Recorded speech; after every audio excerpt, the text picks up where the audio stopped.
आषाढ़ मास की शुक्ल पक्ष की चतुर्थी तिथि को विनायक चतुर्थी तिथि का व्रत किया जाता है। इस व्रत की कथा सुनने पढ़ने मात्र से ही जीवन के सभी विघ्न दूर हो जाते हैं और भगवान गणेश का आशीर्वाद प्राप्त होता है। विनायक चतुर्थी व्रत कथा। पौराणिक कथा के अनुसार एक बार भगवान शिव और माता पार्वती नर्मदा नदी के किनारे बैठे थे। माता पार्वती ने वहां भगवान शिव से चौपड़ खेलने का अनुरोध किया। भगवान शिव इस खेल को खेलने के लिए तैयार हो गए, लेकिन खेल में हार जीत का फैसला कैसे होगा ये समझ नहीं आ रहा था। तभी भगवान शिव ने कुछ तिनकों को इकट्ठा किया, उनका पुतला बनाया और उसमें जान डाल दी।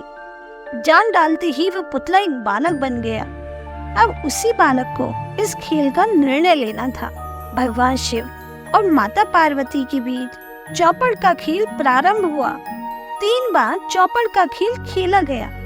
हर बार माता पार्वती जीती, लेकिन भगवान शिव द्वारा निर्मित उस बालक ने भगवान शिव को ही विजयी बताया। इस बात को सुनकर माता पार्वती बेहद क्रोधित हो गई और उन्होंने क्रोध में आकर उस बालक को लंगड़ा और कीचड़ में पड़े रहने का श्राप दे दिया। बालक को अपनी गलती का एहसास हुआ।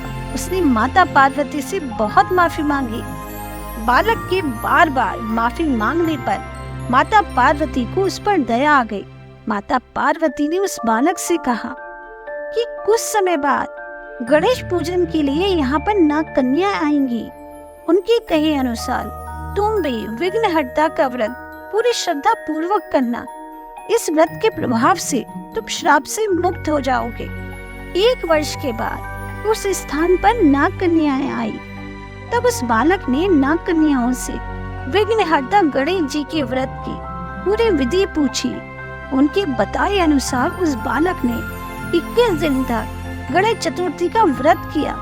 बालक की निश्चल भक्ति को देखकर विघ्नहर्ता बहुत प्रसन्न हुए और उन्होंने बालक से मनोवांछित वर मांगने के लिए कहा। तब उस बालक ने विघ्नहर्ता से कहा कि हे प्रभु, मुझे इतनी शक्ति दीजिए कि मैं अपने पैरों से चलकर अपने माता पिता के पास कैलाश पर्वत पर जा सकूं। विघ्नहर्ता गणेश जी ने तथास्तु कहा और वहां से अंतर्ध्यान हो गए।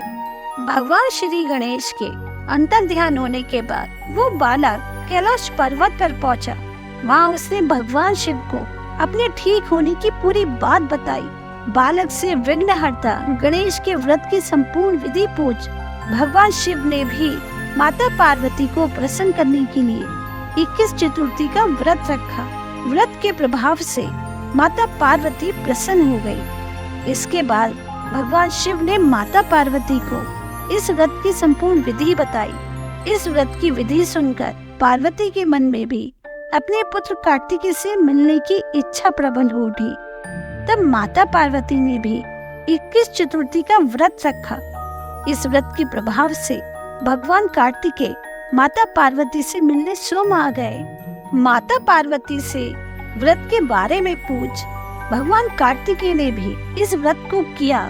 तभी से ये व्रत इस संसार में विख्यात हो गया और इसे हर किसी की मनोकामना को पूर्ण करने वाला व्रत माना जाने लगा। ऐसा कहा जाता है कि अगर कोई व्यक्ति 21 चतुर्थी का व्रत पूर्ण श्रद्धा भक्ति से करे तो बप्पा उसकी मनोकामना अवश्य पूर्ण करते हैं। जय गणेशा, जय विघ्नहर्ता।